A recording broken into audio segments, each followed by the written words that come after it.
It's me, Susan Morgan, and I am here with the wonderful Maureen St Germain, whom people love. Some of my first ticket sales were people that wanted to come specifically for you, by the way, Maureen. Nice. That's very nice to know. Yeah. Yeah, I had a really good time at this last conference you did. And for me, it was a little bit of a coming out party because I've only been in Sedona for a year. And a lot of my friends that I know on the circuit had never heard me speak until they were there and they were in the room with me and they went, whoa. Whoa. And I've had some wonderful experiences as a result of that. So I'm very grateful. Yeah, and it was your birthday weekend too. So Oh thank you yeah, for that's being right. I there. was speaking on my birthday. Yeah, that was pretty Exactly. fun.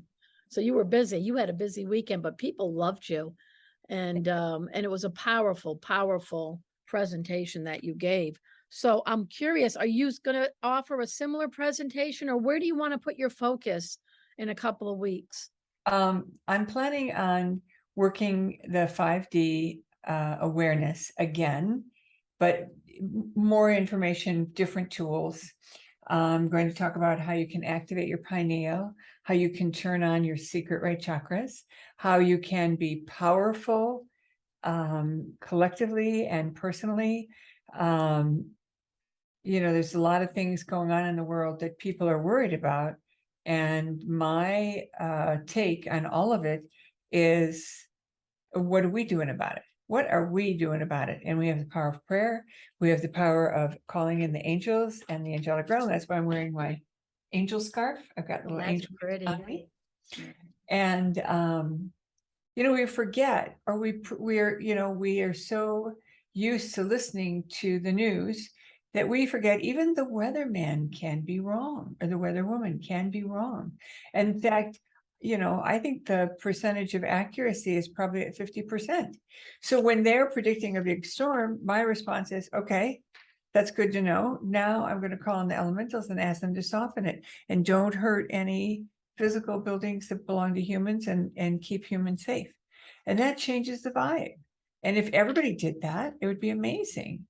When I was back east, we used to do that. There was a couple of storms, and we did it as experiments of a group collective prayer for storms.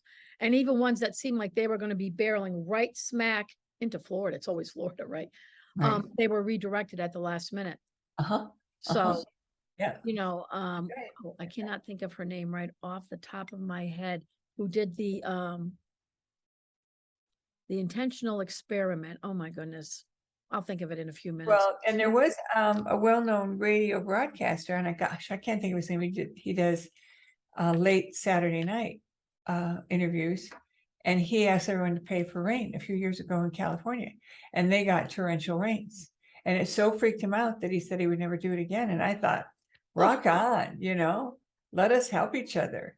Right, exactly. Because there's science even behind it that shows this absolutely works. Like, how did we do this, even hundreds of years ago?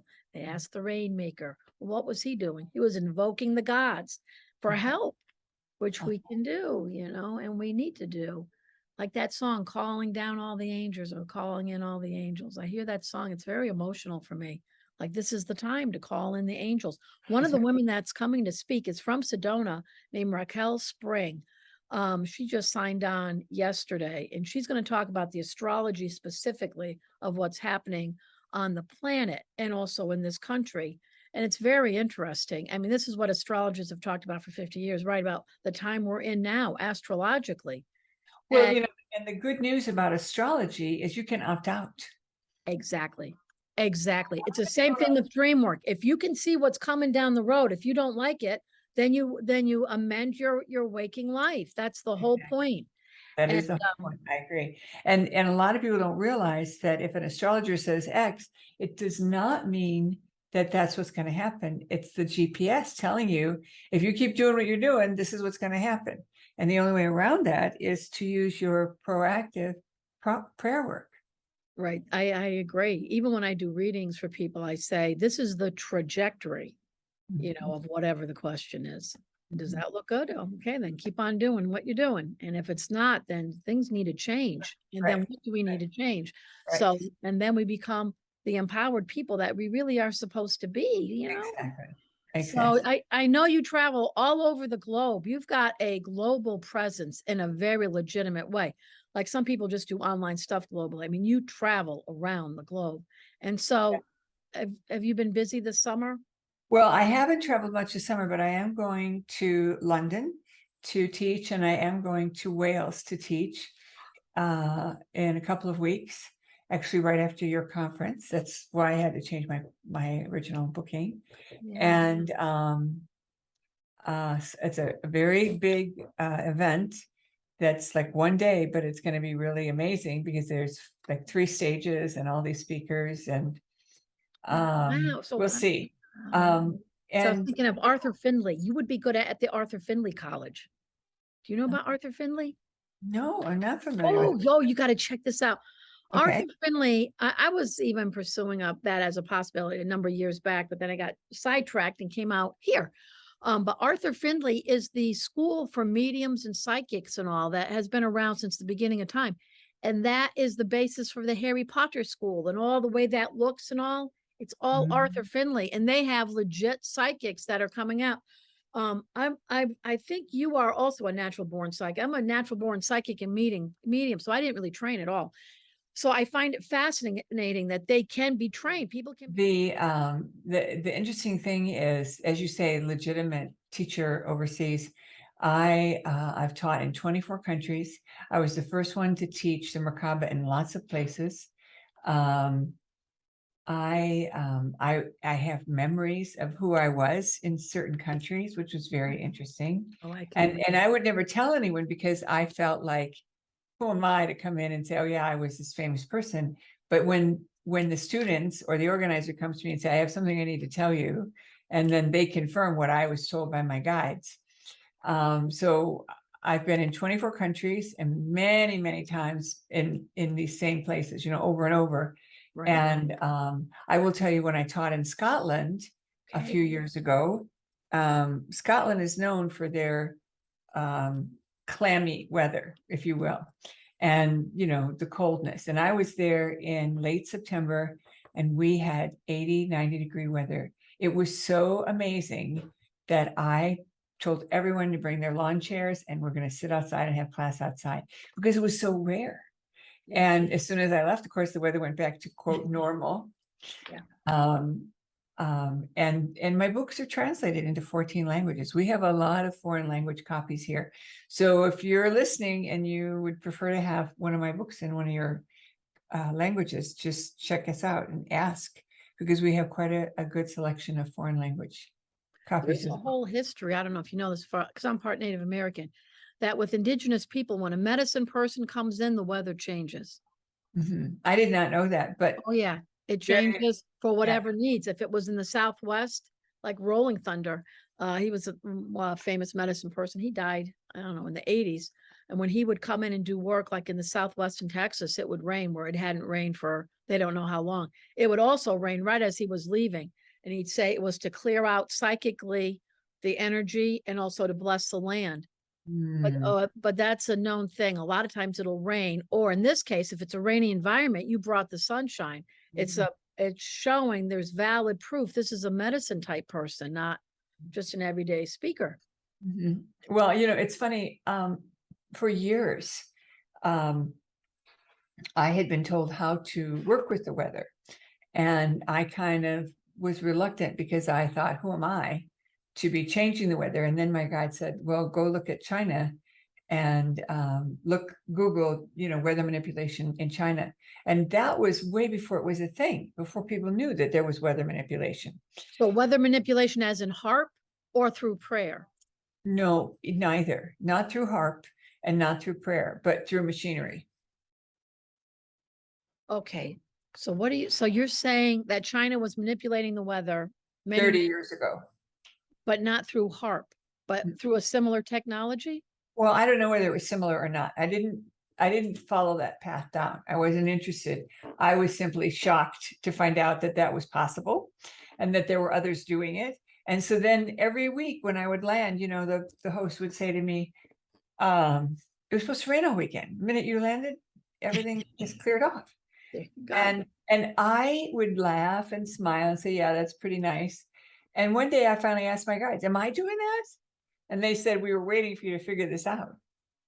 And that's when they started teaching me about how I could proactively change the weather, which I have one really big story of that happening. I was headed to my niece's wedding in Normandy, France, and they also have pretty rainy, cloudy weather. And I think the wedding was in July, but it was looking like it was Seattle weather in the middle of winter or something. And I asked my guides, do I have permission to change the weather? And they said, it's up to the bride. Blew me away. So then when I saw the bride and we walked the grounds, I came in a day early and we were walking, holding hands. And it was so interesting because she got it, who I am. And when I said to her, well, what is your desire for the weather? She proceeded to give me a laundry list like she was talking to the caterer. It has to be this temperature. I need a slight breeze to get everything to dry off. And oh, by the way, we need to have it nice up until the next day, She because must be a Virgo. that's a good point. I don't know when her birthday is, but that's a very good point. And because grandmama is holding a brunch and it's all outdoors. And the minute they packed up those tables and put them in the garage, it started raining cats and dogs. And I remember at like 3:30, it was raining really hard. And I remember saying to the uncles, any time now would be good. Exactly. And in France, when women go to a wedding, they have these big, beautiful hats. Not a single person carried an umbrella into the church. It was really cool. Wow, that is really cool. So that was an amazing experience, even for me. So yeah, but the point of my telling you this isn't just about me. Everyone can do this. All they have to do is honor the weather elementals and honor the elementals in general. So when you go outside and you see beautiful flowers or trees or anything that makes you, sunset, to comment out loud, this is so beautiful. I'm so grateful I can look at this, because they need appreciation. They need our recognition. And one time when they first started talking to me, and I was kind of in shock, because I said, look at this place. And I was complaining because of all the quackgrass in my cultivated garden part. And I said, I thought you guys were going to help me. And then without even thinking, I said, I really wish I could hear you. And I had been doing this chant, mantras for ascension, for over a year. And if anybody wants to grow their connection with the elemental kingdom, that's the way to do it, to do mantras for ascension. It's one of my many CDs. Okay. And those are all available online as well as physical form. Okay. So as I'm saying this, all of a sudden I can hear this cacophony of voices and they're all talking at once. And without even thinking, keep in mind, I'm standing there on my back patio by myself. And in my mind, I say, all right, one at a time. And this gnome stepped up and he said, you never asked us. And I said, yeah, I did. Don't you remember, we planted 150 tulip bulbs, and with each one I blessed them. And I asked you to help. And he said, oh no, you expected us to help. And so I leaned back and I thought, ooh, I have to eat some humble pie here. So I did. And then I said, if I asked you, would you help me? And he said, if we help you, will you come out here all the time? Oh.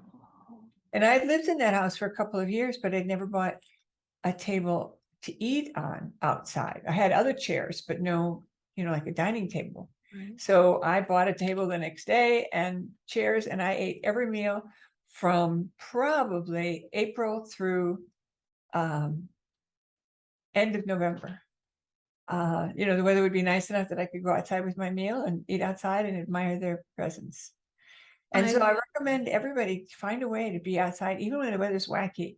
You can find a way. And certainly I did. I was surprised.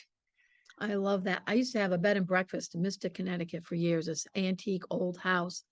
And I was able to see there were fairies that would plant the flowers. And what they would do is they would plant different flowers on the brick walkway that I had not planted.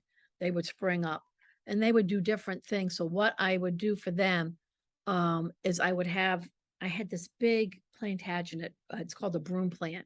that you couldn't really see from where the guests would be walking in, but I had this little setup for like the fairies that no one could really see hardly. But I did all this blessing of the land. And because of that, the plants were growing out of control.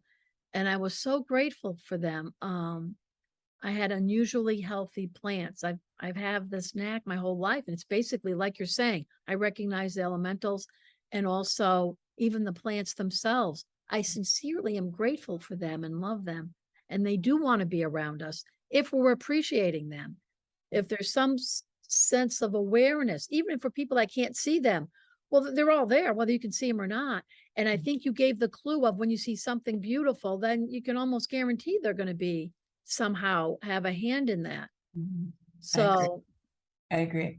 So getting back to 5D and the yes. astrology, I will say, pay attention to the astrology like you pay attention to your GPS. And if it tells you there's a traffic tie-up or the bridge is out, you can take a detour. And the detour is you opting out. You do not have to be controlled by astrology, but everybody else is, because it's kind of like the setup for the game of life that we are in right now. But in 5D, we're not ruled by astrology at all. Isn't that cool? That's There's no carryover of karma. So it's really wonderful. I got a text from a guy who is a rapper, and he's a longtime student of mine. I remember him taking classes from me in Manhattan, in one of my New York apartments. And he said it was such a relief to hear on your audiobook that each day I get a clean slate. I needed that. yeah, that's right. As long as we accept it, right? Mm-hmm. Exactly. Well, you're just an absolute joy. And I hope people come out to see you. You are speaking. Oh, this is a funny thing too. So Saturday, excuse me, it was supposed to be just the women's only day. I was told psychically to do that, but you had to move your day to Friday, which is fine. And so people can come see you Friday on the 14th. And then Riz Verk could only make Saturday. So even though it's all women, and then Riz at the end of the day, on Friday, it's all men. And then you, Maureen St Germain. And there's something right about that, right? Yin yang, a little bit of this and right. It's actually perfectly balanced. And Very, very cool. Well, it's an honor to be here. And I do hope that those of you who are watching will come out. What we'll be talking about is a lot of good information that you can use in your everyday life. And that's why they call me the practical mystic, because I'm interested in helping you be your best self. And a lot of these tools I've used for myself first because I needed it. So, we learn from our blessings and our opportunities. that's a good way to put it, Maureen. Okay. Well, I love you and I look forward to seeing you in just a few weeks. And thank you for hopping on. And I hope everybody else comes to see her because it's powerful. It's a powerful experience. And thank you for having me, Susan. It's a pleasure. Yeah. Thank you, Maureen.